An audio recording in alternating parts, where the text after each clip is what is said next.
What's up, everybody? Welcome to Off the X Podcast. I'm Forrest Carvajal here with my best good friends, Mr. Tyler Wells. How are you? I'm doing well. Mr. Matt Covington, how are you? I'm doing well. Glad to be here. And we're missing Barrett Moon tonight. The man has been working his tail off. He was last seen with Matt at the movies. I don't know, how was the movie, Matt? Yeah, I was going to say Barrett gets to work, but I'm going and seeing, what's the movie? Inside Out 2. And then you were Gilmore there. Girls You should before. know. Yeah. So good to be back. So Forrest can't rip on me, but I guess he still can. I've tagged you in anything that I've posted, so I mean. You have. Yeah. Thank you for Because that. I posted At least nothing. there's Yeah. that. Well, we have special guests tonight. We have some of our good buddies, Mr. Nathan and Steven. How are you guys from Hunt Proof? I was going to say your last names, and I got thrown off because, I went going to say somebody else's last name, and I was like, no, that's not Nathan's last name. Nathan's last name is Marks. So, sorry. And Steven, Willi? Willi. Yeah. Okay, I always want to say Will-I, but that's not right. How are you guys? Good, man. Happy to be here. Yeah, excited. Well, we're happy to have you guys on. We haven't had you on in a long time, mainly because the last episode y'all were on, y'all scared us to death with the last story that you told. Do y'all remember that? Do you remember that? I remember the guy on the railroad tracks. Yes. I had nightmares for 2 weeks. Oh no, I mean, I've got plenty of Bigfoot stories. You guys want to hear some Loch Ness monster? I'm stopped. We'll save those for the end of the show. All right. Anybody that has not heard that story, go listen to that episode. Go to the end. It's a crazy story. Like, I had chills when they were telling it. But we're here to talk Hunt Proof. We're here to talk. You guys going to be at Delta, and y'all have so many new things that y'all have added to the Hunt Proof app since the last time we had you guys on. But before we get to that, how was y'all season last year? Steven, you want to go first? It was that good. I don't know if I'm the right one to ask here. Mine was better than most. The previous years. I think it's mainly because I hunted more. Typically I don't get to go down south and hunt with Nathan a lot. I think we got few in, did real well on some snows early on. I mean, that was a fun hunt. But I actually killed more ducks and geese this year than I have in a very long time. Now, I think that was me being more opportunistic. Nathan can get more into the strategery of his things because he puts way more days in than I do. How many days did you hunt, Steven? Maybe 12. So not, which is more than I usually. I know that's a minimum amount, but I'd say 12 to 14. Okay. All right. Yeah. All right, Nathan. We had a pretty good year.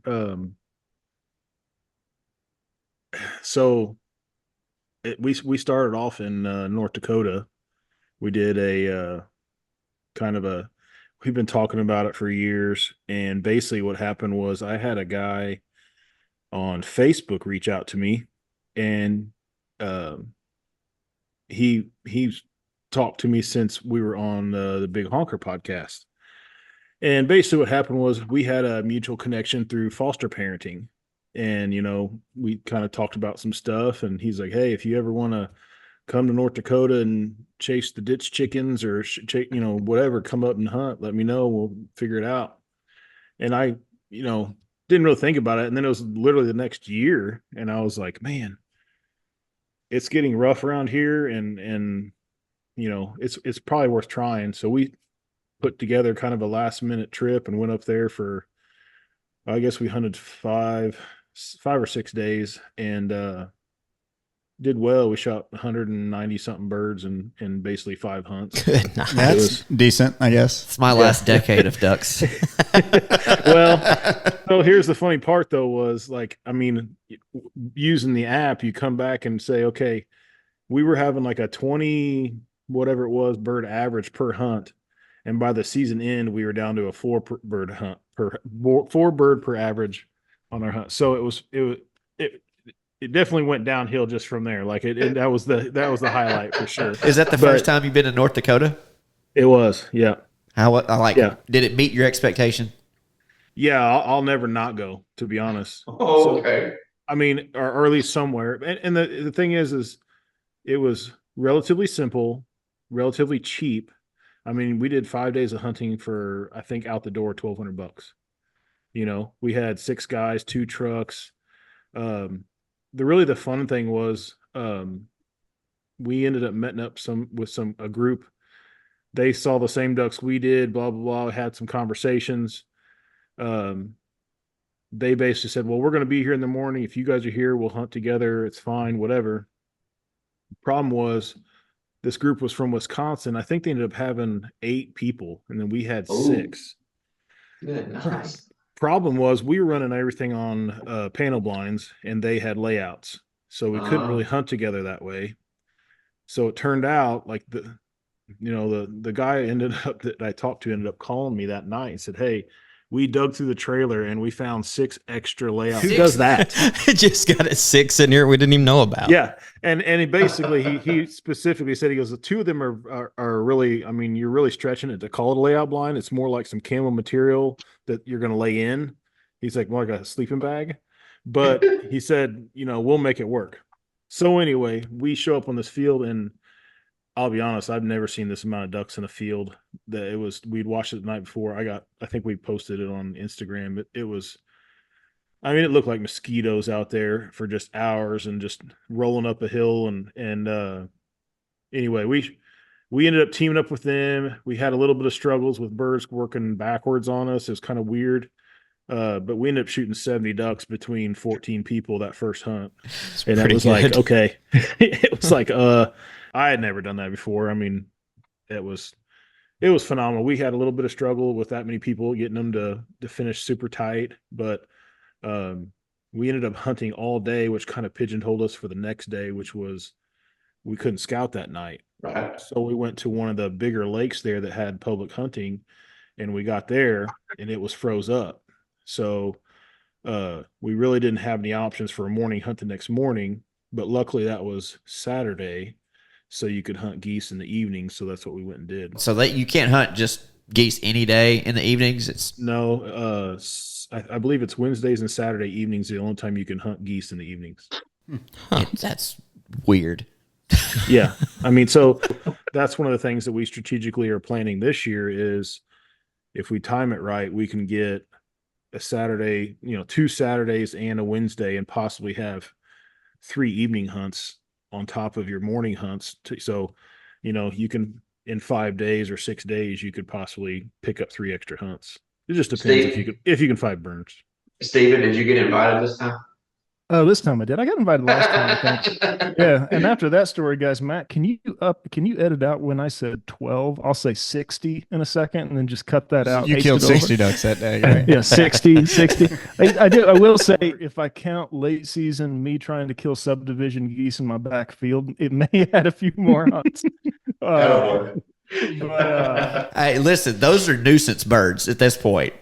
Those subdivision birds are nuisance birds. I can't. Didn't do well this year, but we'll see. I got a big plan this year. I'm going to pick up Nathan. I got a bunch of full bodies from Nathan last year, and I'm going to get some extra silhouettes, I think, this year at Squad Fest. So got big plans for those candidates. Nice, very nice. Yeah, so let's get into Hunt Proof a little bit. You've already mentioned logging into it, your averages or whatever for the year. I'm not going to talk about my averages for last year because it's probably not even 4 per day. It's pretty bad. But dive in real quick, some of the new stuff that y'all got coming out. Go ahead, Steven. So we just released a patterning board. So a large part, and we talked about this last time, a large part of our goal is how do we get cats in the summer or in the spring, or even kind of leading up into season on the app when it's out of season, right? Because we want to be very top of mind. So we teamed up with Pattern Pros, who I believe we're mutual buddies. You guys have had them on a few. They were actually on a little bit ago, right? I don't know what you're talking about. Scoundrels. But so we teamed up with them. We worked on them on a patterning system. So what that means is we're working on integration directly with the hunt log as well. So from say I have I'm shooting 1187 with X choke, right? So I can log that gun, I can log the choke, I can log what shot, I can log what brand, I can log everything, and then I can have it all filterable and then take a picture of what that pattern looks like. A lot of guys, I will say less for waterfowl for me, but turkey loads, I shoot a lot of shells building up into preseason just to kind of dial that in. I'm rotating through multiple chokes. I'm not taking pictures of everything. And so from the standpoint of I've got a few chokes for waterfowl, I've got them pretty dialed in. I know what I'm doing. So I haven't really experimented lately, but a lot of guys love to do that. And so it's a repository for, hey, what is that shot like? What is our at 20 yards? What is my how many pellets do I have in a concentric circle? At 40 yards, what does that look like? And it's a really good place to store all that information and make decisions around, when you're going to the field. That would have saved me a lot of time this year getting ready for turkey season, because it took me 25 minutes going through my text messages because I knew I sent Tyler a picture of two different shots that I used. So if I could have just logged in and done that. Dude, my shoulder turns black. Like, Oh my god! it's not a good look. You don't have one of those like brace things for your shotgun? No, dude, I have a Weatherby SA 459 is my turkey gun, and it is a cinder block for a butt pad. Like there's nothing there. That thing just like dislocates you every time if you're shooting something heavy. Kills on both ends. Yeah. Force, you got to understand. You got to understand too. Steven's a tightwad, so like if you got to spend money to do, he's not gonna. No, not gonna happen. I'll shell out for some actually solid shells, dude. But the Winchester XRs or the Longbeard XRs have always been. I've shot TSS. I've shot a lot of stuff, and I mean those are $24 a box, and those hold a very solid pattern out of a Carlson XR choke. And I've shot Federal TSS. I've shot a ton of stuff, and I've always been very happy with the Longbeards. You have it logged in your HuntProof app now? No, we're going to so we'll get to that because we're upland birds is something that we're going to move into, and something that preseason hopefully we're diving into and releasing. Another cool feature which I like is a toggle feature. So what we found is we added a bunch of stuff in, and I don't use all that stuff. Nathan doesn't use all that stuff. Realistically, I'm not going to kill a bird in Australia anytime soon. So I shouldn't have it on the main. I'm not Ramsey Russell, right? Ramsey's, Right. And but a lot of people that use the app, we do actually have we have quite a bit from Australia. We have quite a bit from Europe. We have quite a bit that go to South America frequently. But your average hunter in the US isn't going, they got to scroll through all that stuff, right?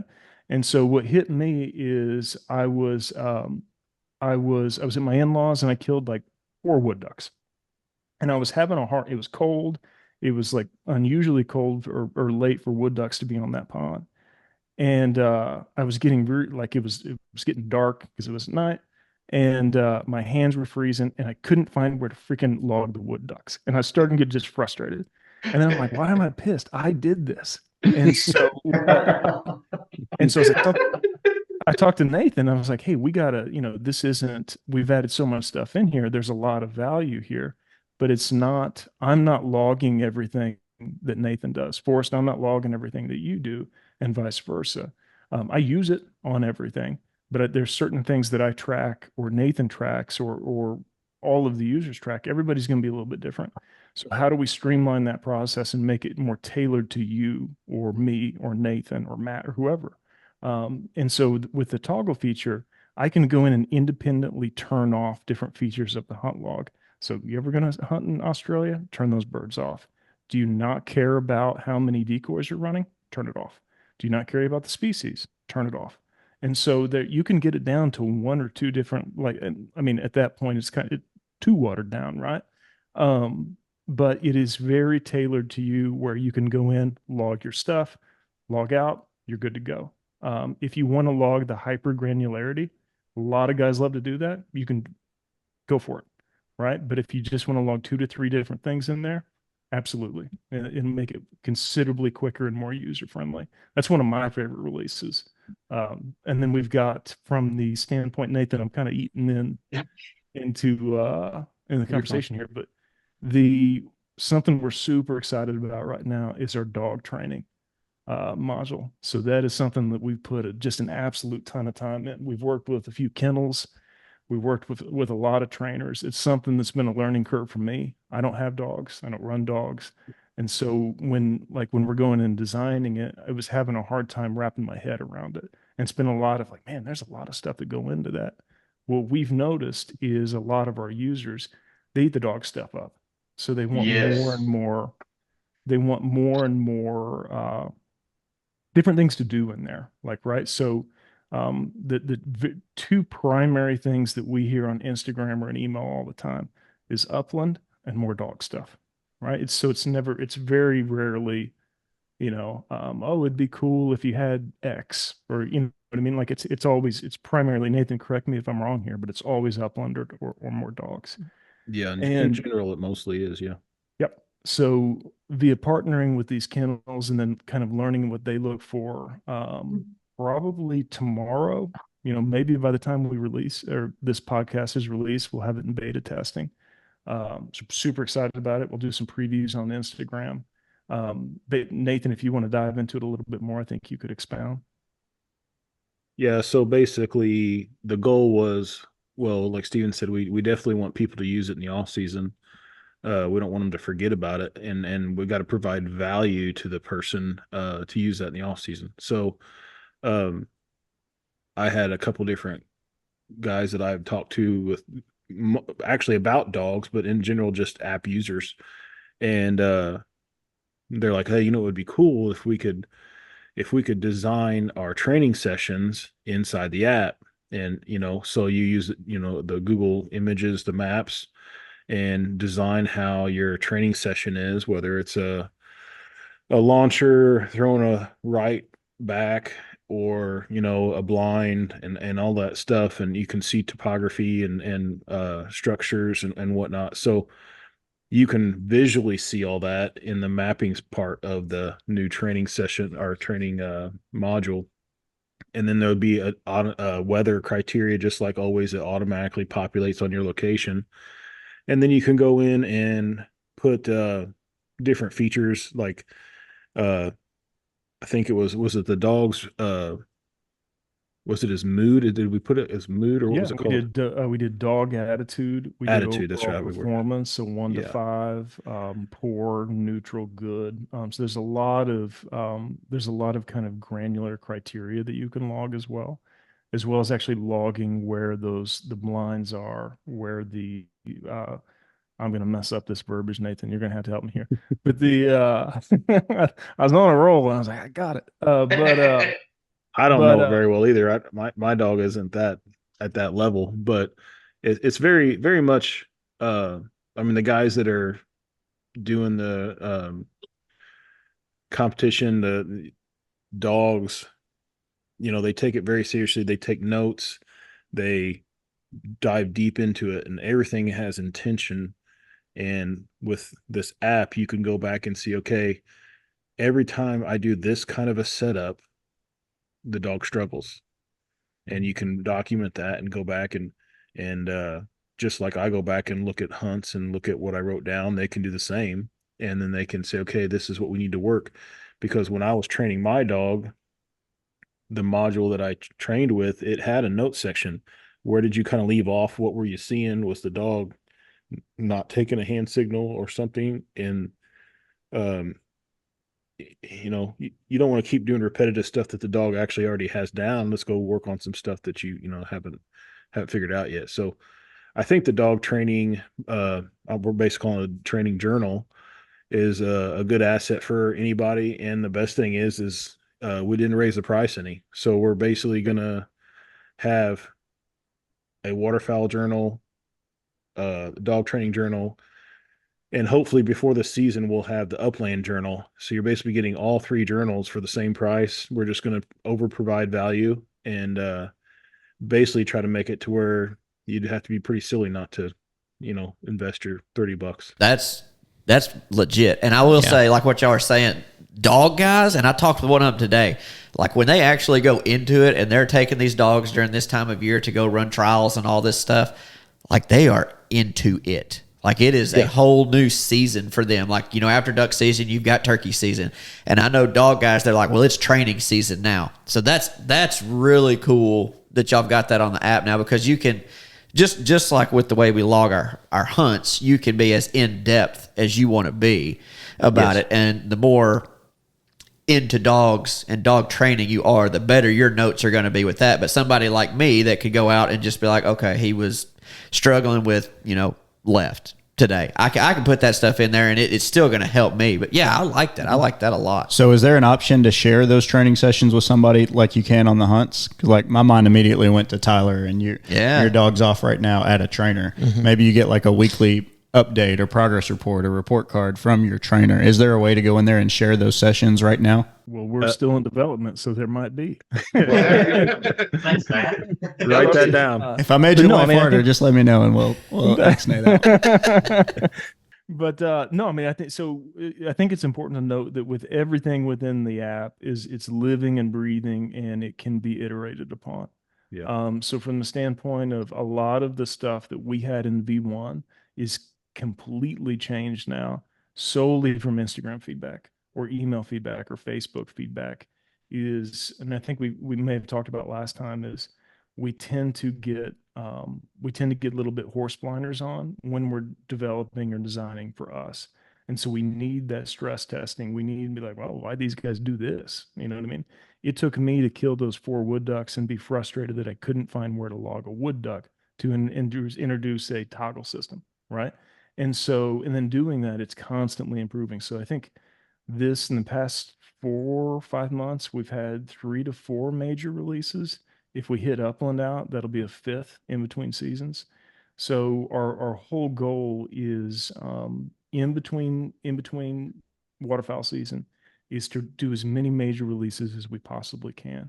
During season, we do small micro changes and micro releases based upon the macro feedback. Is there something that we're hearing regularly that's annoying that people love?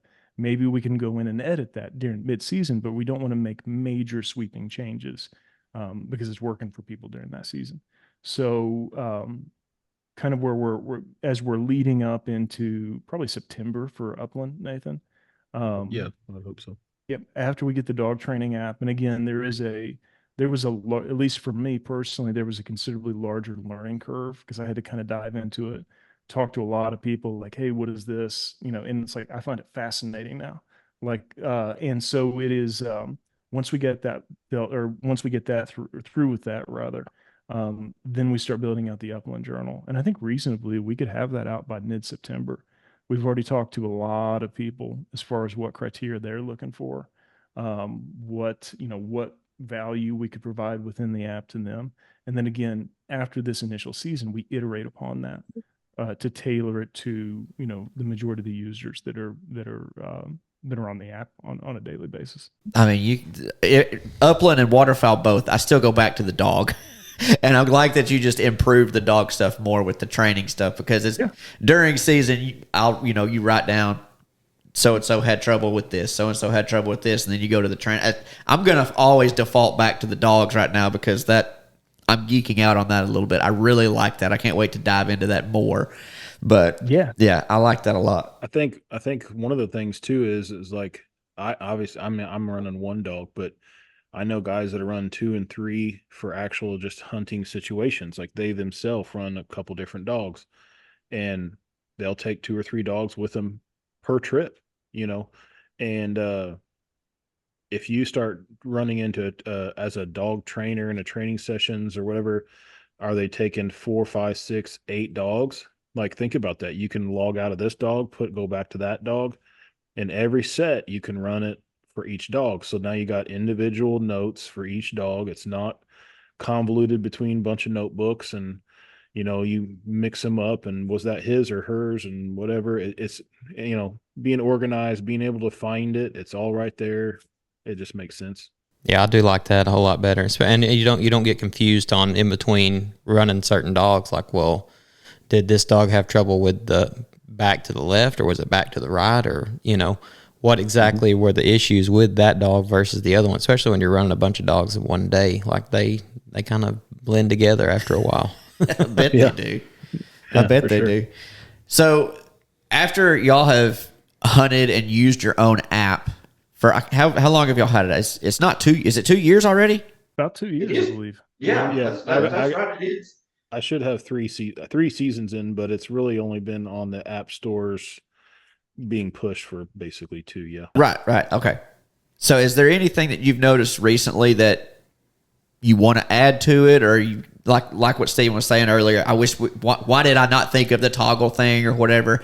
I've only got one, and it's nothing. It's me being Forrest is really what it is. Matt's nodding his head. Of course Forrest has something. So like with the decoys, I'm very, I guess, anal about the exact number of decoys. Yep. So like if I've got 23 decoys out, I want to move that little toggle thing over to 23. And I always have to stop at 22 because when I pick my finger up, it always moves one extra spot. And the first time that I tried doing that, I could never do it. And it literally took me like 5 minutes to get to the exact number because I couldn't leave it one off. Forrest couldn't do that. That would just, that would be wrong to do that. So anyhow, can y'all make it to where like I just tap in the number? We actually we've had that conversation with quite a few people. I'm not the only one. Me and Steven have like decided to maliciously leave that in there just for you people to drive you guys nuts. The people like me, it drove me nuts the first time. I finally figured it out, but yeah, go ahead. Yeah, that is one of the features that I have toggled off on mine because I thought it was super cool when we first put it on there, and it was one that I just I never was putting it in there anymore. And not necessarily because of the slide feature. It was just like, I don't know that I care about that really. I mean, we do what we do for the day and it doesn't really matter but yeah, you're probably one, and I'd say, probably every bit of 30 people that's told me they didn't like that. Even actually the class full of kindergartners. One of the 30 that eats mayonnaise on their hot dogs. That's disgusting. I don't even eat hot dogs, and that sounds disgusting. I remember actually getting that feedback at Dive Bomb when we released that first Squad Fest, the very first one of the boss guys. He was sitting there looking at it. He's like, "Well, I can already tell you, I'll hate that." He said, "Because my OCD ain't gonna like that." So yeah. I'm the kind of whenever I'm putting those in, I just like run it up close to the number. I'm like, yeah, that's pretty close to what we had out today. So try to get I'm the exact opposite of Forrest. I'm like, yeah, my hands are getting cold. Let me run it up there real quick. It's really bad when I go hunt with them and they've got all the decoys out and I'm like, dang, how many decoys did they put out? I don't know how many they actually put out. So then I'm like, I just have to guess, and then it's bad. He spends the first hour counting them all. Well, it's not like he shoots anyway. He's just sits over there and calls, so he's got time to count. Forrest wants to put all the decoys out next year. Is that what that's what I heard? Okay, yeah, I can do that. Okay. I can do that. Y'all do know I like hunting with no decoys, right? Do you? Yes. It's easier to count that way. All right, guys. So y'all got Dive Bomb coming up next, right? Are y'all going to Dive Bomb? I'll be cruising. Yeah, I think I'm going to go the first day, but we don't have like an official presence there. Okay. Yeah, Delta's next. Delta is next for it's next for us too. Okay. Is there anything cool that y'all are bringing to Delta, or like you brought some legit shirts last time? Like I've got one on right now. I wear it all the time. Yeah. But what are y'all looking for out of Delta? Well, we got a legit, but we upgraded this year. Last year we were in a crevice. But this year we have a. Y'all were kind of tucked away last year. It did kind of feel like a lemonade stand in the corner over there. Yeah, we were. So I think we've got like an end cap. We've got a 20-footer this year. We're gonna have some interactive screens. So what's real hard to do is when people are walking by, you're like, "Hey, check out this thing on my phone." You know, and like that doesn't interest people. And so that's real hard. That's real hard. It's like you're a carny and trying to get in somebody to play a game. But from that standpoint is we'll have the interactive screens there. Will actually look and built like a phone. So we're actually running iOS or Google Play or Android on these touchscreen TVs, and they're large. And so we ran on NWTF when we went down there in February, Nathan, and that was a hit. We had a lot of people stop by, but it's considerably easier to walk through the app on that when people can actually like, oh yeah, this is what this is. Rather than some dude standing in front of you with an iPhone saying, "Hey, look, we did run it off TVs last year, but not to this extent." Right. So, this year, both our presents, a lot of the stuff that we're having, we will still have a lot of those shirts. I'll give you another one. We got some yellow ones that we cannot sell. So they're all you guys. I look great in yellow. We'll ask Leah about that. Apparently, I don't look good in blue. But yeah, and then from the right now we're working on if we can jam out, and we'll hopefully release the dog release. That's going to be a big thing for us there. Is pushing that That'd be out. awesome. I lost my thought. I had a thought, and I looked over at Matt, and he was staring right at me, and I totally Well, forgot. they had a big thumbs up pop That's up true. on There the was a screen. I didn't thumbs know where up that came pops up. from. Did y'all was that see me? that too? Yeah. No. What was that about? Dude, I've turned that off on every call, and for whatever reason, it's like an emoji thing that It makes Steven yeah, feel it good. animated. Yeah. You got a I like, can't get it and off. we didn't I know we can't could figure it even out. do that. That's okay, cool. So the app originally, like it's made so that you have a one-stop place to go look up weather conditions and everything from the past, as long as you've documented it, so that you can improve on picking your next hunt, basically, right? Mm-hmm. Okay. So how has that been for y'all? Have y'all been able to, because you've only had it out for a couple years, have you gone through it and looked at, like, searched, that's what the word I'm looking for, and noticed anything like, oh, I wasn't actually thinking about this, let's try doing this location or this decoy setup, or has that happened for y'all yet? I think for me, the way I use it most of the time is I'll go in general, let's just say it's on a Friday, I'm going hunting that weekend. Friday I get off work, we're going to scout, and the way I use it is a general, I'll search tomorrow's weather conditions, and I'll put stuff in there very broad. I'm going to put, the north winds, which that's if it's a northwest or northeast, it'll always, as long as it says north, that'll search that.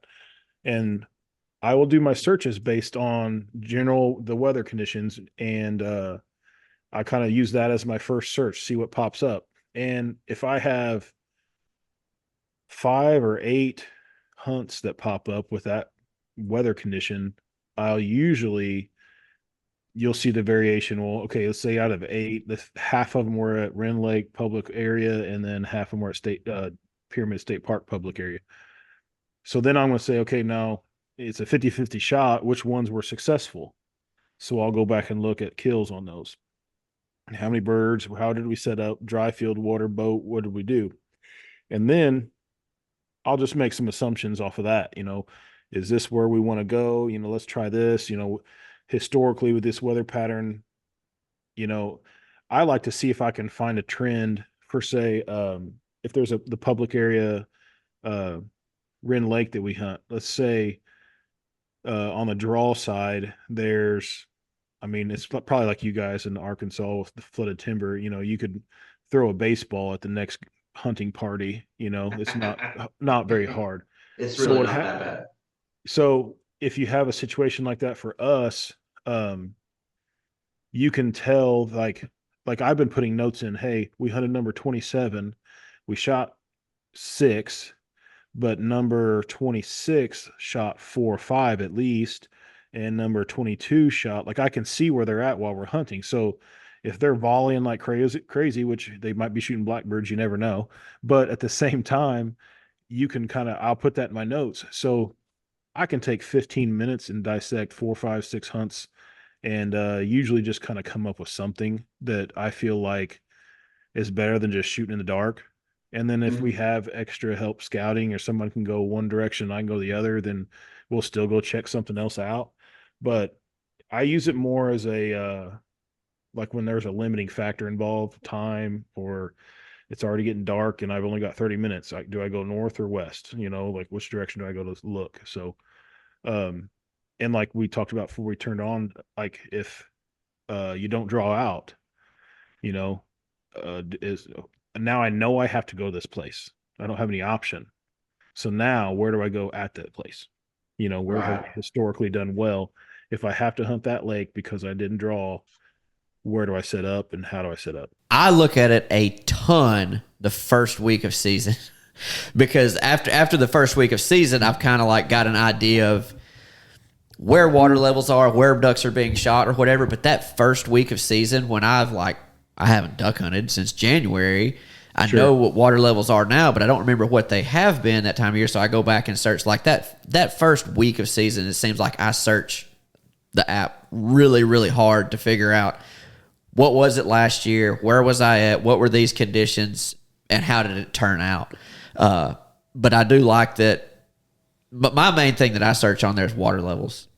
Because that's everything here, like what the river level is. Now, I will say that's another thing. When I put in the river level on there, I can't put a dot. Like I have to, instead of 23.75, I can't put that dot. So I just put 23.75. So it looks like the White River's at 2,000 foot. Is that iOS? Yeah. Is that should have been that? We should have had that fixed. It was supposed to be fixed. Okay. Well, I haven't logged in since January. Yeah, it might be that could possibly be. Might have been an off-season thing. Yeah, we've had a few bug fixes since then, and then we've had a few. So what happens, guys, is we have to the iOS and Google Play when we have to push it, and they have to test it, and they say, well, this doesn't meet X. So then we push it back through again, and so we typically hold off on a lot of like small bug releases until we have a major release. Just because it's a lot easier to push things through into the App Store at once, if that makes sense, rather than kind of rapid firing it. So a lot of times Nathan and I will say we'll receive feedback and we'll say, okay, next release, it's going to be in 3 weeks. We'll just tag that for the developer. We'll beta test it, make sure it's good, because we got to do on all of our multiple different iOS, multiple different Google or Play Store devices, and then we push it out. So I think that I want to say that that's corrected. If not, I promise it'll be corrected by that. It's really not a big deal. I figured out my way around it. But that's one thing that I've literally, even if I'm not hunting on, say, the White River, I might be hunting at Biomeda where there's no actual river there.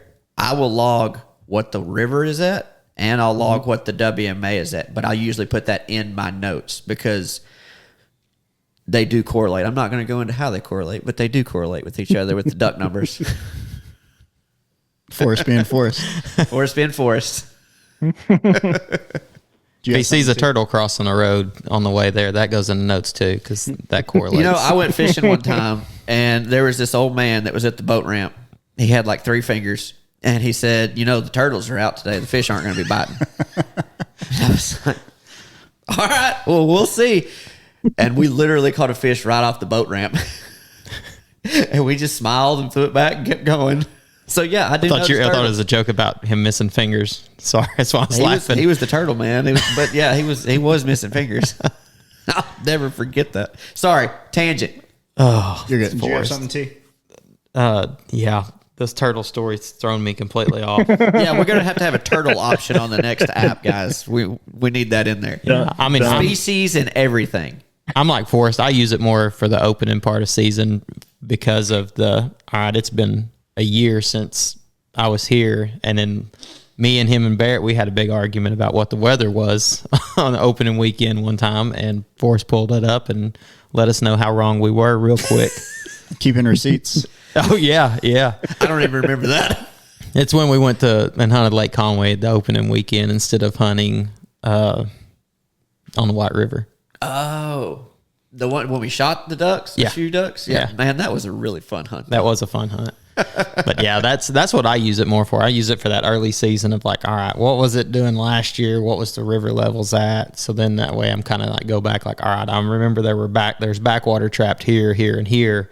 And, you know, I got all that in my notes. So I'm running around before season checking all that whenever we're hunting public. So I do enjoy that part of it, of being able to go back and say, all right, river level searching at this stage, and then going through all the notes and checking out where we were at. Which you and me also, we did a preseason like scouting trip one time to the White. Mm-hmm. And the year before, the White was at whatever level it was. And we hunted some backwater stuff. And then when you and me went and scouted, all that backwater stuff was completely dry. Completely dry. I mean, It was bone dry, nothing. And, you know, we logged whatever the river was then. And I don't know that we've been back into those backwater spots yet, but that lake that we hunted, I've kept really close track of the water level on that and the temperatures there, because we shot a few ducks the last time that we hunted there. That we did. And what I thought the conditions were for that spot, I was totally wrong when I went back and checked it. Anyhow, I got off tangent, but that's just kind of a few reasons while we use the app, checking on each other. Yeah. Now, No, I'm tracking.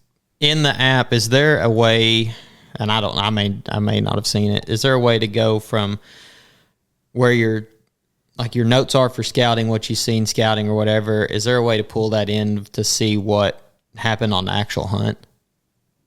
You know what I'm talking about? Like compare your scouting notes versus. There's not now. I mean, there's definitely not anything like that now.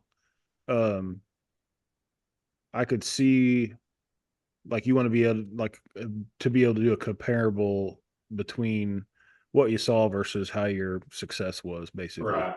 Yeah. Yeah. Or if you're able to like pin a scouting report in the bottom of your hunt, so you can go back and click on it real quick.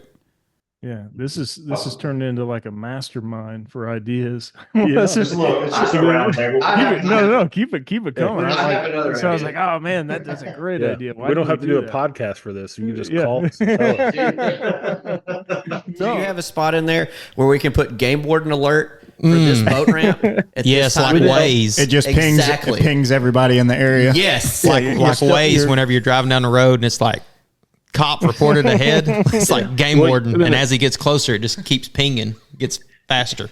We actually had a conversation at the beginning. I pitched it to Steven about trying to do some kind of a, bad things can happen out in the water. If we really have that much of a database of hunters using it, does it make sense to have some kind of an EPIRB type thing on there where you can alert anybody, hey, if you're close to me, we had issues, come help us out. I love that. I do love that. I think it's a very cool feature. I don't know. It's way over my head, but I just come up with these ideas. Steven's going to But make it work. it's one of them things where Call the Coast Like- Guard. It's extremely, we're extremely dangerous with what It we're doing. is. And I don't know, like if we could make it work eventually, I think it would be kind of neat, Yeah. I mean, even if you're having boat trouble, like if Yeah. you could just go on there and like, hey, I'm in this WMA and send it out to anybody that's close to it. Like, hey, this is Yeah. where he's at on the WMA. He's needing help. Mm-hmm. Yeah.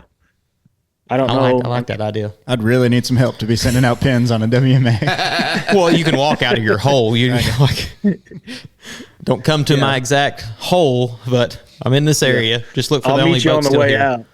Yeah, I'll meet Exactly. you on the way out. I mean, if I'm having trouble, I may not care at that point. We did have boat trouble one day, but there just happened to be another group in the area where we were at. That is true. But yeah, we did have boat trouble one day. That could have come in handy potentially, especially when you got to be out by a certain time. yeah. I mean, I was in a little general- nervous.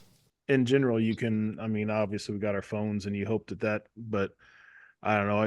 I don't know how the logistics of that would work, but I like the idea of being able to, reach out to somebody. Yeah, because I mean, you don't want to have to like 911. Like, what's your emergency? Oh, well, Ran out of gas. My boat's dead in the WMA. Ain't got no gas in it.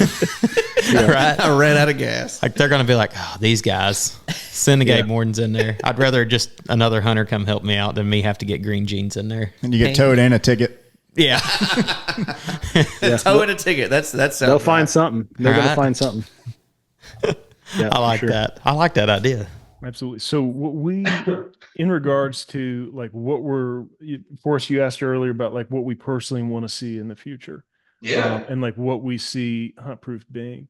I want it more. We started as a hunt log that is with the prediction we added on, obviously we added on our checklist, we added on the tagging on dogs, like dog profiles, we added on a bunch of other stuff.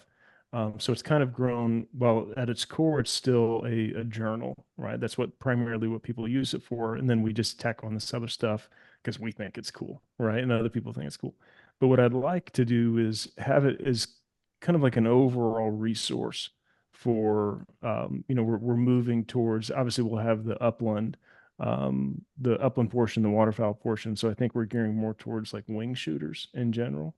But how do we get them to use it constantly? So Forrest, your Instagram videos on your tutorials, I eat that stuff up, right? So like I watch that stuff all day because I'm not good, and so like that helps me a lot. I'm not a bad Shaking his head. yeah, I'm not bad on that candidate call. I got to poke the bear every once in a while. But no, so I love that stuff, right? So I'll watch that stuff and I'll watch it over and over again, and then I'll try to work and like, hey, I'm getting a little bit better on this, right? It's like I'm on stage with you, but no, so how do we incorporate like educational or videos or um different or how do we work with the government on band logging? How do we work with, so if I'm going in there and I'm really, maybe we partner with the kennel and we do a video tutorial section that is only accessible through the app, right? Not YouTube, and we get really in depth. Maybe we do calling portions. Maybe we get a wildlife biologist on there. So it turns into like a macro portal that anybody can go in and like just get better, right? Yeah. Something that I've been wanting to do, obviously the video, the band logging 100%. I think that would be super cool. We've talked about that for a long time. Another bit of feedback that we hear quite a bit, Nathan, that we haven't really addressed is decoy layout, being able to map that out. Now, obviously, nobody's going to hit their like a Google map 50 times, right? And then like no one's going to get that granular. But if you can get kind of the wide sweeping patterns on that. So example, I talk about I have a very small sliver field in my back field where I get subdivision candidates flying back and forth, back and forth.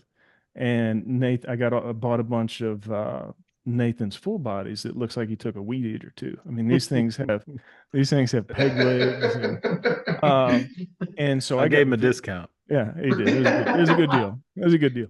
But so I got later on, late season when that was the only thing that I could hunt, I got obsessive. I'm like, what am I doing wrong? Because they come in, they take a look, and realistic is probably my calling, right? But I was like, something has to be wrong here. So I kept messing with it and messing with it. I got deep in forums, I got on Facebook groups, and I couldn't figure out like, this is a unique, it's a very skinny field. I'm like, what can I do differently here? So being able to log that like over time, because I'm going to forget stuff, right? Like, okay, this works. I know this works. They looked at it a little bit closer here. And even if we get in the larger fields, like Nathan, when you've got a pretty good idea of how to set up for field 14 out at a pyramid. So being able to kind of log, hey, this is where I put this is where I put X, without having again to, I put seven dozen spec decoys here and then hit it 7 dozen times. We don't want that. We want more generalities to be able to actually see it. Like, okay, I've got an idea of what worked here and what didn't. And I think that would be a really, really cool feature. Yeah, almost where you were drawing in like instead of like a polygon, like a line, where you're just drawing on there like, hey, we did a J hook here, we did an X or a donut or.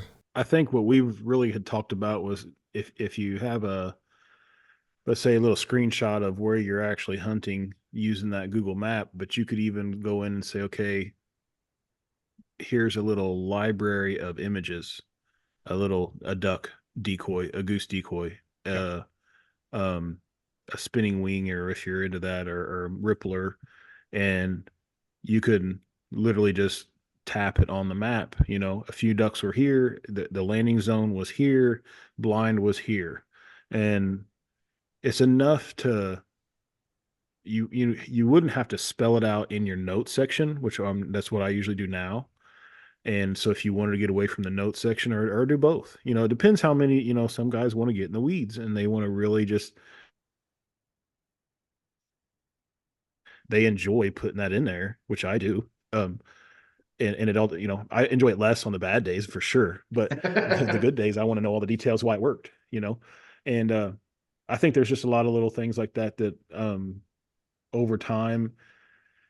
Do I feel like that in the scheme of business and trying to obviously we got to sell the app to keep funding updates.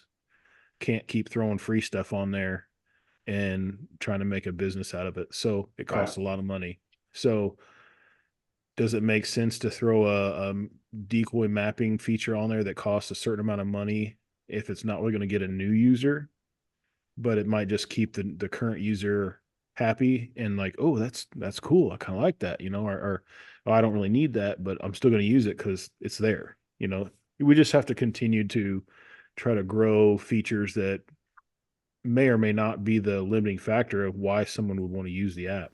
Yeah. Well, I mean, in every group, you have your guy or a couple of guys that, you know, that's what they do. They go set decoys, and then you've got the guy that, you know, he's pulling stuff out of the boat or out of the trailer and setting blinds, and like that decoy portion on there may be what either keeps a user on it or brings a new user in of like, man, I don't have to remember like, hey, last time we hunted this field, you know, we set 10 dozen specks or, you know, 10 dozen white geese or whatever on this side, and then we've sprinkled in dark geese out behind us or whatever. They can look back like, all right, last time we hunted here and we did really good. This is what we did. This is the layout we did. So this is what we're going to hit. How many images are you able to upload like for a hunt? Can you do multiple? I should know the answer to that. It's just been since season that I've used it. Yeah. So if you're on the free version, you can do, I think, was it 5 per hunt log, and then 5 on free. Yep. And then the premium, if you're paid, I think you're up to 15. Which, I mean, that's a great way. Just take a picture of your spread. Everybody has a phone Absolutely. in their pocket, and there you go right there. Yeah, it's super easy. You know, that's kind of what I always do is my tactic for not forgetting is as soon as I sit down, I create the hunt on the app, and I'll make my notes of who's there and everything like that, and all the hide and all that kind of stuff. And then I just go ahead and log it in, whatever. And then as the hunt goes, I'll either update birds killed or species or anything like that. And right before we like, hey, we're calling it, everybody unloads their gun. And the first thing I do is go back in there and put the details before I forget anything. Snap some pictures of the decoy spread from a couple angles, and you know, keep track of anything I need to keep track of. And that way, you know, it's still fresh in your mind. You can go back and retro. That's one of the things. I don't know if we had that when we talked last time. We went and bought like 40 years of weather data. So like if you guys had a hunt from 25 years ago, you can actually pin that location and create a hunt log from that hunt. Like if you had a journal, Forrest. I've got multiple. That's so cool. like if you go back, you could literally upload those hunts in there, and it'll find based on where you put that pin. And well, I think actually right now it's wherever you log in. So like on the main page where you can change your location, it's the pins go off of that. So, or the weather goes off of that. So you would have to log in at that area, but it'd be similar to where your pin is. But what would happen is it literally will give you the weather data from that day, from that location 25 years ago. So cool. if you wanted to put grandpa's journals in there, you literally could put hundreds of hunts in there. It would take a while, but you can put them all in there. And there is some, I've done it a few times. There is some weather data that I guess was not recorded because it'll like say it'll have wind direction, temperature, you know, no precipitation, but then for some reason, maybe wind speed won't be there. And then other times wind speed will be there, but not direction. And I think it's just data that wasn't recorded. Well, there's you something to do on these hot summer days whenever you're sitting at the house. Yeah, you mean standing in the garage, turning a duck call, sweating bullets? You get ready for a break, you can go in and upload some old hunts. Well, all I'm thinking of is like when I want to try a new area, like what if I wanted to try someplace at Biomito, what was the weather 10 years ago? What was the weather 12 years ago? Like I'm curious. I'm just curious. So yeah, that's probably the route that I would go with it because I've already got everything else logged. I just look it up. But no, I like that a lot. Yeah. Well, I thought that was a pretty neat. And we talked about that. Like, did it make sense to, because we had a few people reach out and saying, hey, one of the guys in Texas that was really early on has helped us a bunch on like, he hunts, I don't know how many days, 200 something days a year. And he's a killer for sure. And he has helped us a ton on just coming up with stuff, you know, different weather criteria and things that would come in there. He said he was really bad about making hunts 3 or 4 at a time.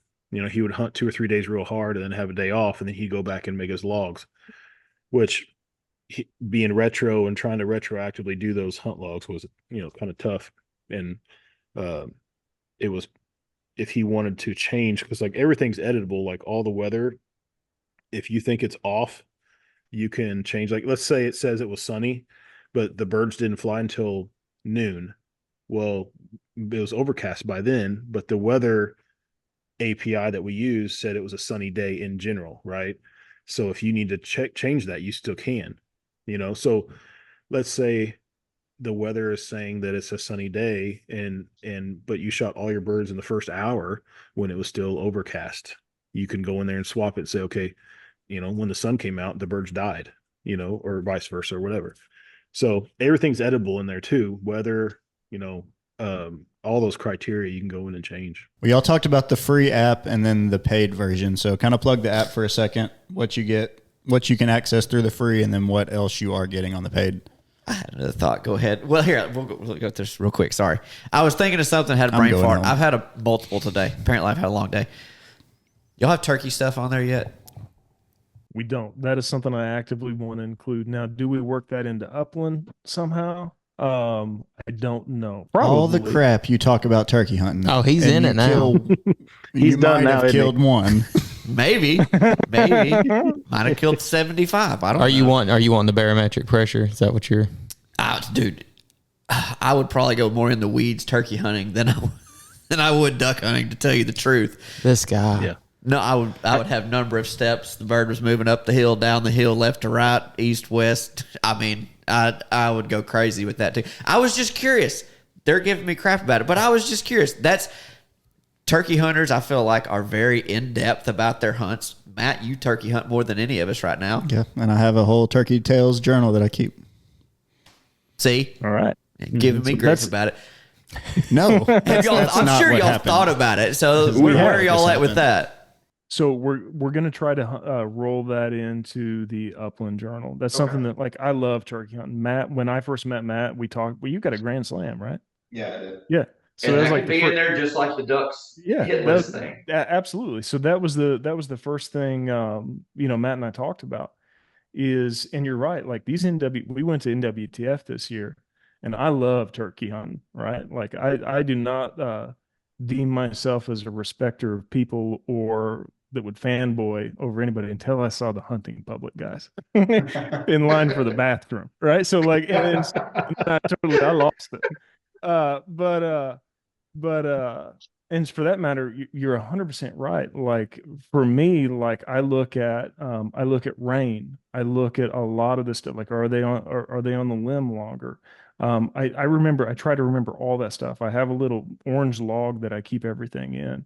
And now, like, turkeys mess you up, right? Like they're totally unpredictable. I mean, the predictable with air quotes around it. But it is, if I can find, or Matt or a user could find some sort of pattern in there, I definitely want to, because man, it's tough. I hunted hard this year and I messed them up. I like almost every single day. And, but yeah, that's something that, like, I would personally love, within the app. And then we probably work that in the Upland. I don't know how, because it would be, in my opinion, considerably different than, say pheasant or quail or dove or something like that. So logistically, how, from a user experience, how do we work that in? That would be something that I would love to have. And I think there's a big market for that. And, even going down to NWTF, we would get, having that there. I think the efficacy of our booth and our marketing power at NWTF, I think it would go a lot longer way once we have that. And I think we just want to appeal to bird shooters. It's a lot of fun, right? I mean, there is a lot of crossover there. And so I think that there's certain synergies releasing, a turkey version, or not a turkey version, but being able to log that in different criteria within the app. I think that'd be a blast. I'd love it. And that, honestly, that's when, I think that there would be, we should probably do that now, like sync in chokes, guns, and everything into logs, because like from that, like I'm constantly messing with my stuff in the spring, like constantly. And being able to do that for waterfowl as well, I think would be really neat. So syncing, the pattern board was obviously V1. We've talked to a lot of the Pattern Pro dudes. I think they're actually going to shoot some video that we're going to include on the app, kind of walking through. That's going to be the start of that resource library that we were talking about. Is like having, hey, this is how you do it. This is how we do it. This is what we look for, stuff like that. I think that'd be super cool. But being able to sync that in, like Matt, I believe you were talking about, your scouting logs and syncing it directly into the hunt log.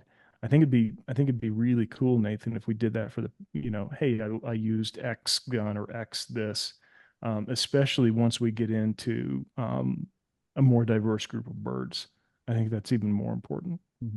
Well, so one of we didn't really talk about it, but that pattern board feature, not only is it a place to log all that data, but once you create that data in that log, that pattern feature, you're also going to have that available in your actual hunt log. Okay. So when you go to create a new hunt log, you're going to be able to pick which gun you used out of your gun safe account or whatever you want to call it. Nice. And you're going to be able to pick which choke you used, what ammo you used. So now you get that detail. Because we had a bunch of people saying, hey, I'd like to be able to put down what gun, ammo, and choke I was using on this hunt. Did I run my 28? Did I run my 20 or my 12?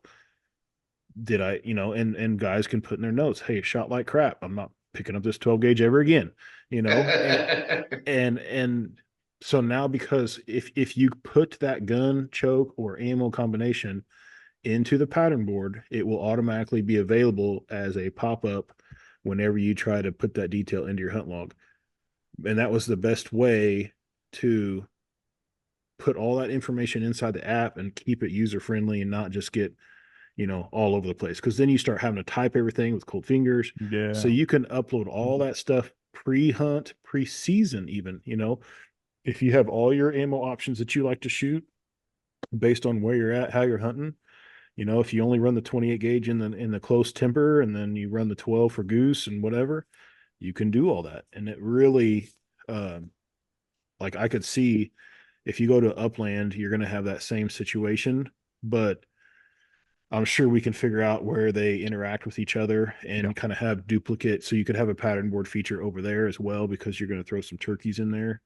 The fun part about it is because we're doing it, we can kind of do whatever we want. And as long as we can make it work, and then if it's enough people want it, we're going to do it. You had I interrupted you with the turkey thing. I mean, do you have anything else? I don't. No. I will after you start talking. Sorry. No, my question, or not even a question, I was just going to give you a chance to plug yourself. Like, what are we getting when we're paying for the app? How much is the app versus the free version that kind of gets you in the door? Steven, you want that? I'll take it. I don't care. Yep. So basically, for the free version, and that's something else that we've talked about too. We add this dog journal version. Is there going to be a free variation of that? A very basic, hey, if you run the free version, you can still kind of log a hunt or a training session, but you're not going to get all these fancy features. Same with the upland. I think it makes sense to be someone can come download the free app and utilize some of the features in there, and hopefully cross your fingers, fall in love with it, and then eventually decide, okay, there's so much crap inside this app that I can use if I would just pay the money. But at the same time, like for right now, the free version, you can do all the journaling that you need to do. Searchability features are there all for free. You're going to get automatic weather. You're going to get migration predictors. You're, like I said, 5 photos per hunt. Searchability features, all the criteria. None of the criteria has changed based on free or paid. The paid version, or you'll have the license and tags area where you can store your hunt license on. That has been, as silly as it sounds, I feel like that's one of my favorite features because it's so convenient. Like I just bought my fishing license the other day and logged it in the app. It's a hunting app, but I just keep it all in one spot. It's just so much nicer. But the dog metrics, species tracking as well. Yeah, the dog metrics. So uploading your dog and keeping track of his retrieves, that's part of the premium. The species tracking, so you can count your birds for the season just by number. But if you want species breakdown, that's part of a premium. The scout log is part of the premium. What else is it, Steven, that's part of the premium? The annual reports feature is something that we haven't talked about, guys, but I can go in within on my profile. Now, my profile is inaccurate because I have a lot of hunts called test 1, test 2, test version 3. Did you kill them on those days? Well, it says I did. But so from that standpoint is we can and we should have touched on this earlier, and this is something that's new since last time we spoke.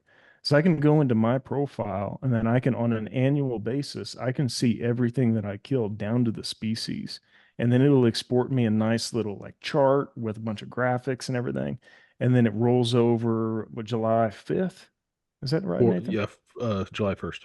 July 1st. So on an annual basis, now I have this archive of everything that I've killed. Say I killed 15 gadwalls and X amount of snows. That's all within that profile, which is and then you can do that for the dog as well. So on the dog profile, you can actually pull up say, give me a dog. What's one of your dog's names? Owen. Owen. Okay, so I'm pulling up Owen's picture, or I'm his profile. So I get a little Facebook thing up there. So there's a picture of Owen in a circle, and then under that is all of his annual retrieves and criteria that you can see on his profile. And then as that profile ages, every year it's just going to stack data and stats.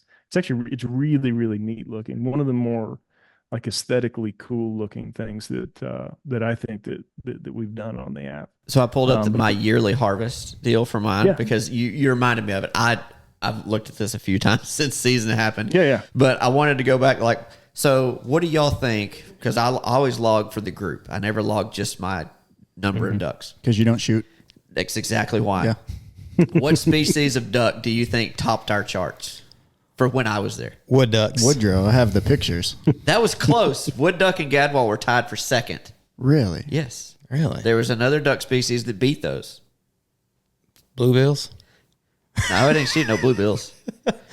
Well, be mallards. Mallards. Yeah. Was it? It I thought it was was. a trick question. So did I. It was and I not took a trick lot of question. pictures with you with wood ducks. So, So what do you think was the smallest number? Like what species? We've only got one of these listed. he didn't kill the pintail with us. That was nope. Canadian goose. No, we're just on ducks. Just on ducks. He wasn't there with us with the widgeon. No. See, y'all kill all the cool He crap. wasn't when with I'm us not with the there. shoveler and the timber. No. I don't know. What Probably would I did not log a shoveler last year. It's because you wasn't there with Not a us. single one. Probably a ruddy duck, That's close. That's close. It is a diving duck. bufflehead. McGanser. It's my favorite kind of diving duck, actually, because of McGanser. sentimental reasons. No, I don't have any McGansers listed. Oh, it's ringneck, isn't it? Got it. Ringneck. We shot one ringneck last year, or at least I saw one ringneck die last year. Yes, I love that. Like I love going back to look at that. Look at the other year. Well, it's funny you said that because I was looking at mine, and so obviously because of North Dakota, we shot 127 mallards. The season before that, we shot 30. That's the difference. Notice I didn't say the number. It was the of difference. most. It was simply the difference of going to North Dakota or not. I mean, it was just, I like that because I do remember I had one season in the past that surprisingly I did not shoot a wood duck that whole season. I went back and I was looking through my logs just for fun and noticed that for that whole season I did not shoot one single wood duck, which shocked me because that's one of my favorite birds. And the fact that I didn't kill one that season was very surprising to me. And I usually don't miss a day of logging. So anyhow, I interrupted again. But No, you're good. Maybe think of that. You talk about the new stuff. Yeah, so there's a lot more. So I would say anybody that's listening, go and download and play around with it. There's a lot of stuff that, even Nathan, that we've added over the past 2 years that we probably just like, after the podcast, we're like, man, wish I would have said that. Right. And so I'd say go mess around with it. See, there's a ton of stuff in there. And there's going to be a lot more stuff built out in the next few months that we're pretty pumped about as well. So we want to make it as dense as possible. Like anything that you need, obviously we need to market for it. We need people that are interested in it. We can't be like, well, Steven thinks it's cool. We'll roll this out. All right. And, but there's a lot of stuff on there that's super valuable to people. So I would say go download the app. If you like the app, buy the premium version. It offers a ton more. But I do think that per what Nathan is saying, it gives you a little entryway. So the free version does in that, hey, this is super cool. Some parts are a little bit limiting. Do I want to run dogs? Do I want to log my dogs? Do I want to log species? Do I want to do, the pattern board, all this other stuff? Those you do unlock on the premium version. So our primary, what we've really focused on is, and I think we hit this on this last time, guys, transparently, we gave way too much away for free at the beginning. Like way too much for free at the beginning.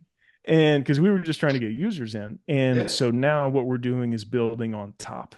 So we want to give those free users because we want the users in, we want them to use the app because it's fun for us. Like obviously, yes, we want it to be we want it to do very, very well, but it's fun to be on podcasts like this, talking about stuff like that, And so it's like, it is from that matter, like I love seeing, even if it's a free version, I love seeing that stuff, man. Like those numbers tick up on the, like Nathan, and I think we talked to Tyler about this. February, weirdly enough, was huge for us, like biggest month ever. Mm-hmm. So like when we're getting in but what we see is late season and off season, there's far less premium accounts. It's just free, right? Because people they're just testing it out. They don't know if they want it, and they'll probably roll it over into this season. But man, like logging into the Apple developer account every day in from like January to February, we're like, holy smokes, man. I love that stuff. So just seeing people use it, running into people in Delta or randomly, randomly in different places, like, oh, I use the app. And I'm like, man, I have no idea who you are. All right. And so, but it's super cool. Like I've got, we get a lot of interaction. We get a lot of messages on email and social media. So we have a pretty good, and then obviously we see the numbers in our development account. But it's really, really neat to see it out in the wild, right? Because like, this is a cool thing we're doing, right? And to see that people actually utilize, oh, I've used you for 2 seasons. We had a guy said, I've used you for 3 seasons. Like, we've been out that long. Thanks, buddy. Yeah, appreciate you. Here's a hat. But it was really funny. We were at NWTF and I was walking around trying to pitch it to all the, the guys that I grew up with, watching on TV and stuff. And I was talking to Ira McCauley, and I've known him actually. He don't know that I know him, but he was a decoy carver for a long time when I was. And I started talking about it. He's like, I know what this is. I've seen this before. He said he was hunting, or he's good buddies with Ramsey Russell, and Ramsey was telling him, you need to get this, And then he ended up hunting with someone that had it, and he was, getting to look at it over the shoulder type thing. And I don't know who it was that was actually hunting with him that had it, but he said, yeah, I've hunted with some guys that were using it. And I was sitting there going, in my mind, I'm sitting there going, yes, like that's cool. Like that to me, I don't care if they paid or not. That's pretty cool, Yeah. And he's like, I keep, everybody knows that Ira keeps a really cool big notebook that his brother had gave him. So he's not going to be an app guy, but he's into those metrics and stuff. And as we talked about it, he's like, yeah, I don't know why that hasn't been around for years, I'm like, well, now it is. It's here now. That's right. It's definitely a great app to use. And I mean, it's $30 annually, correct? $30 for the premium. I mean, it's the price of a box of shells, and all of the information that you're able to go back and look at from years previous, all of the weather data. I mean, it's a no-brainer if you do what we do. I mean, it's a box of shells. Especially like you guys that are managing properties. If you are managing your own private property and you're not doing this app, you're missing out like big time, because there's so much stuff ahead of time that you're planning these, fields or the timber holes and all this stuff and manicuring stuff. Man, you're missing out if you don't have that. Exactly. Especially if you have a spot on the river like that. If you're dependent on the water coming up, man, you can find out when the river's in that hole. Market, we're good from that hole. From when the river's at X to X. After that, we need to move up and hunt this hole because it's elevation's higher. That's all important metrics that you need for your own property, and this is a place to store it all and keep it all. So I mean, and being able to share that data too with people. You're not having to hand over your journals if you do decide to sell the property and move on. You can just shoot them stuff in the app. Hey, you have the hunt proof? Pull it up real quick. I'm going to send you some information. Exactly. Yeah. Absolutely. And that's some of the things that we've even, again, it goes back to those features that they totally make sense, but it doesn't make sense financially yet. But right now you can only send one hunt at a time to your buddy, and that was the intention of, hey, if you three, let's say Matt didn't get to go that day, you guys can send that hunt to him and he gets data. Data is everything. You don't know what you don't track. But if you come into a situation, for instance, Tyler's managing a property for somebody and you have all these hunts from previous year, you can talk them into saying, hey, you get this app, I can send you the 12, 14 hunts that we had on this property last year. Now you got that data. You didn't hunt it, but you got that data. And then you can start thinking about, okay, if this property has 3 holes in the timber, let's say, you got different shapes or food sources in there. One's, maybe you threw some rice in one, or it's all millet or whatever. You can compare those. You can say, okay, we had a warm seat year and the rice did well versus the millet, or, you got a property with a timber hole and a corn field. Which one was more successful? And you can start seeing where does it make sense in your management program based off of the notes you had. And it'll take some time to search through there and use those features and figure out, like, okay, I can search by the title, but then I'm going to have to click on those hunts and see the details. But at the same time, now you can, compare that. And especially if you're doing it, if you're getting that deep in the weeds, you're willing to spend some time on what you're trying to search for. So I think that is probably a very underutilized opportunity for app users, that, if you do have a private property or a property that you get to manage, especially with multiple guys, share those hunts to each other, whether the guys are with you or not. What was that phrase you just said? Because I loved it. I want to make sure I remember it right. You said you don't know what you don't track. How did you phrase that?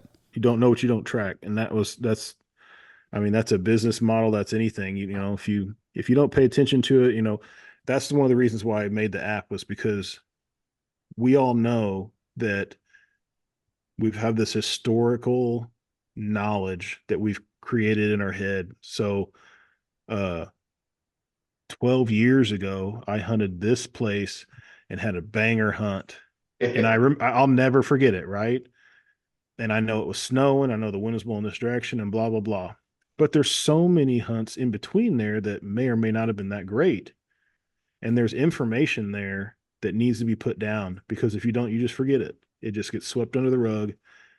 And I think when we did the podcast with Billy Campbell, he said the same thing. He said, the third, fourth, fifth times that I hunted this hole, and I realized, don't set up this direction. If the wind's out of the north, don't even go there. Yep. And he's like, maybe if I had hunt proof, I would have figured that on the second hunt, not the seventh, and made more efficient. So I think that was honestly, when I pitched it to Steve, and I told him, I said, this is why I think it makes sense. Well, it makes a lot of sense to us. Absolutely. For sure. So what booth numbers are y'all going to be at Delta this year? Do you know? I think we are 83 and 84. If you look at the map, it's like the lower right-hand corner. Mm-hmm. We're on like a 4 booth island right there. So I think we're one half of, I'm not sure who was on the other side, Is but I it know. Turtle Box? Is that what it was? Turtle Box. I think well, we got bumping over there. Yeah, we got moved. I think Yes. initially Initially like 51, 52, and then we got moved. Yeah. I think Lucky Duck's real close right there. We're really close to the dog stage. Cool. Which will be great considering we're busting out the retriever program, hopefully, or the retriever journal set up. Yeah. And I think that'll be cool, because even if, we get a lot of feedback from guys of like, okay, this is awesome, but you need to put this in there. Yeah. I love it. We thank y'all so much for your time, and the app, we all three freaking love it. I mean, y'all know we love it. We will see y'all at Delta. Do y'all want to shoot out your, what do you call them? Just plug yourself real quick. Yeah, plug your yourself. socials. Where can we find you? Yeah, ahead, so Steve. hit us up on, obviously we'll be at Delta. We don't know the booth. It's either 51, 52, or we'll find the map, and It's we'll 83 and 84. I'm pretty 83 and 84. We were wildly off. But we'll be at Delta. If you're down in Baton Rouge, we'd love to talk to you. If not, follow us on Instagram at HuntProof. We do a lot of communication there. It's just fun for us to hang out there and talk to people. And then download the app.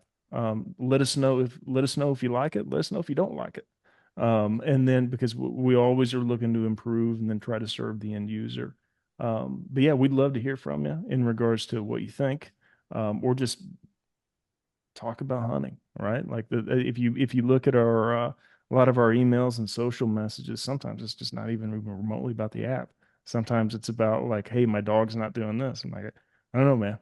But it is it's a lot of fun. So I would say hit us up, Instagram primarily, and then you can find us in the App Store and Google Play. Steven, Nathan, thank y'all so much, guys. We will see y'all at Delta. Perfect. Sounds good.